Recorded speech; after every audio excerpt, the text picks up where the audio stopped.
இது திட்டமிட்டு நடைபெறலை அப்படின்னு அவரிடம் நாம் வருத்தம் தெரிவித்து மன்னிப்பு கூட தெரிவித்து அவரும் சரிங்க இதில் என்ன இருக்குது மனோஜ், அரசியல்லாம் இதெல்லாம் இருக்கத்தான் செய்யும், நான் ஒன்றும் பர்சனலாக எடுத்துக்கல அப்படின்ட்டு அவரும் கலைகிறார்.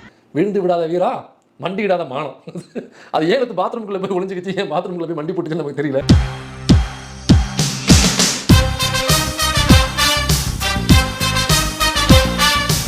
அன்பு உறவுகளுக்கு வணக்கம்.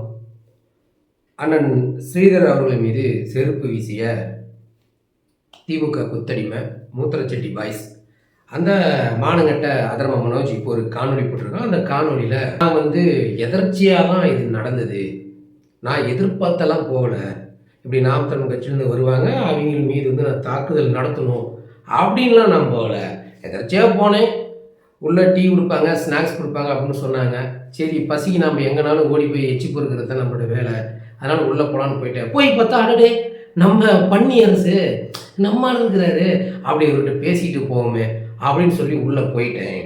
அப்புறம் பேசலான்னு போகிறப்ப நிகழ்ச்சி தொடங்க ஆரம்பிச்சிருச்சு.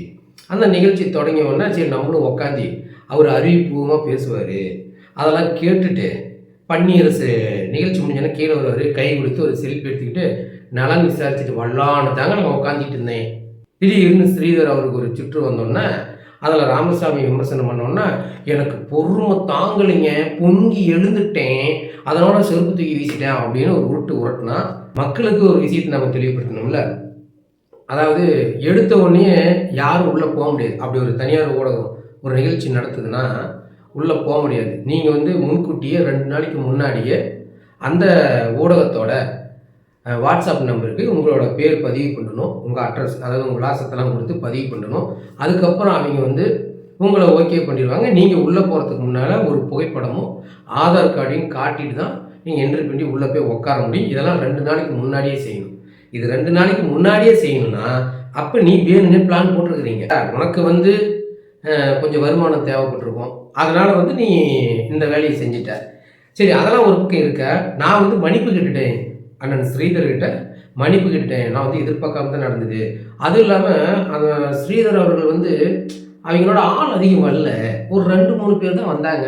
அவங்க கூட நான் கூச்சல் இட்டுட்டு இருக்கிறப்ப நாம் தமிழ் கட்சியாரும் தன்னை அடையாளப்படுத்திக்கலாம் அப்படின்றாங்க. டே 100 பேர் இருந்தாலும் அந்த இடத்துல ஒரே ஒரு நாம் தமிழர் தம்பிகளோ தங்கைகளோ இருந்தாலும் நாங்கள் நாம் தமிழர் அப்படின்னு சொல்லி அடையாளப்படுத்திக்குவோம்.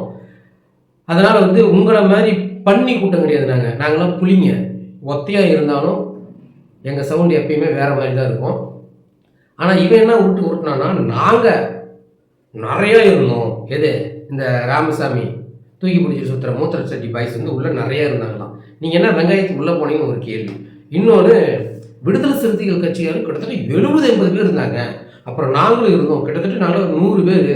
அப்புறம் எங்கள் 100 பேர்த்த பார்த்தோன்னா அவர் பயந்துட்டாரு, அப்புறம் நிகழ்ச்சி முடிஞ்சு போனால் நம்ம ஏதாவது பண்ணிடுவோம்னு ஒரு பயத்தில் இருந்தார். நான் தான் போய் மேடை ஏறி போய் நிகழ்ச்சி முடிஞ்சோன்னே மேடை ஏறி போய் அண்ணன்னா இது எதர்ச்சியாக நடந்ததுங்கண்ணா, அதனால் இது தெரியாமல் நடந்ததுங்கண்ணா, நீங்கள் ராமசாமி திட்டினோன்னு செருப்பு தூக்கி அடிச்சிட்டோம்னா மன்னிச்சிக்காங்கன்னா சாரிண்ணா, நான் சாரி கேட்டுட்டேன். அவரும் பெருந்தன்மையாக உறுப்பாக அரசியலில் சகஜாகணும்னு போயிட்டாரு அப்படின்னு சொன்னார். கரெக்ட், இதுதான் நாம் தமிழர் உறவுகள்கிட்ட இருக்கிற ஒரு மைனஸ். ஏதோ ஆர்வத்தில் தெரியாமல் பண்ணுறாங்க, பொழைச்சி போட்டு விடு, இவனுங்க காசுக்கு மாரடிக்கணும்னு தானே. நம்மளோட மெயின் எதிரியே திமுகவும் இந்த ராமசாமி தான் அப்படின்ட்டு பெருந்தன்மை அவங்களாம் மன்னிச்சுட்டு போயிடுவாங்க. ஏன்னு கேட்டீங்கன்னா அண்ணன் சாதாரண ஆள் கிடையாது. ஃபஸ்ட்டு நாம் தமிழரோட பொறுப்பாளர், இன்னொரு வழக்கறிஞர். அவர் நினைச்சாருன்னா இவன் செருப்பு தூக்கி எஞ்சதுக்கு கேஸ் போட முடியும், தூக்கி ஜட்டியோட உட்கார வச்சு உரின்னு இவனை உரிக்க முடியும். அதனால பயந்துக்கிட்டு இந்த நாய் தான் ஓடி போய் மன்னிப்பு கேட்டுருச்சு. சரி அது முடிஞ்சுது, நீ மன்னிப்பு கேட்ட அண்ணன் ஸ்ரீதர் அவர்களும் அந்த நிகழ்ச்சி முடிஞ்சோன்னா உன்னை மன்னிச்சு விட்டுட்டாரு.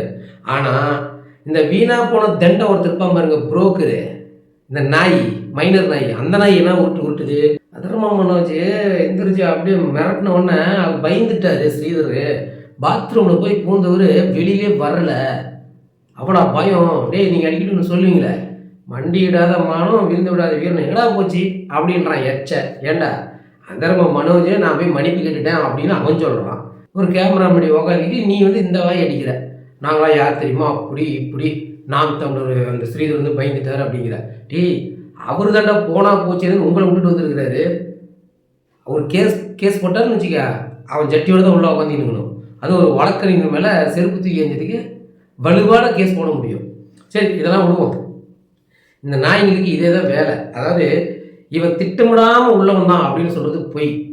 இவனோட எண்ணம் அந்த நாம் தமிழர் மீது, அந்த சீமான் மீது இருக்கிற அந்த வன்மம் வெறியாக மாறிடுச்சு. வெறி பிடிச்சிட்டானுங்க. கிட்டத்தட்ட மனநோயெல்லாம் மாறிட்டானுங்க. இவனுக்கு மனநோயாளி தான். இப்போ வந்து அவங்களுக்கு என்ன பண்ணுறதுன்னு தெரியல. உச்சக்கட்ட ஒரு மனக்குழப்பத்தில் இருக்கிறாங்க. ஐயோ, என்னால் தாக்கு முடியுமில்ல, எங்கள் ராமசாமி திட்டாங்க, ஐயோ அந்த மூத்திர சட்டி நான் பாதுகாக்கணுமே, என்ன பண்ணுறதுன்னு தெரியாமல் இந்த மாதிரி வேலையெல்லாம் செய்கிறானுங்க. நாய்களுக்கு கருத்து இல்லை, அதனால் கையில் செருப்பு தூக்கிட்டானுங்க. அவ்வளோதான். இவனுங்களாம் ஒரு எச்சைங்க. இத்தோட அந்த நாயை விட்டுட்டு போவோம். மீண்டும் ஏதாவது வந்து காணொலி போட்டு இதுமாரி ஏதாவது உருட்டினானா மறுபடியும் வச்சு இவங்களை செய்வோம். மீண்டும் ஒரு காணொலி சந்திப்போம். நன்றி.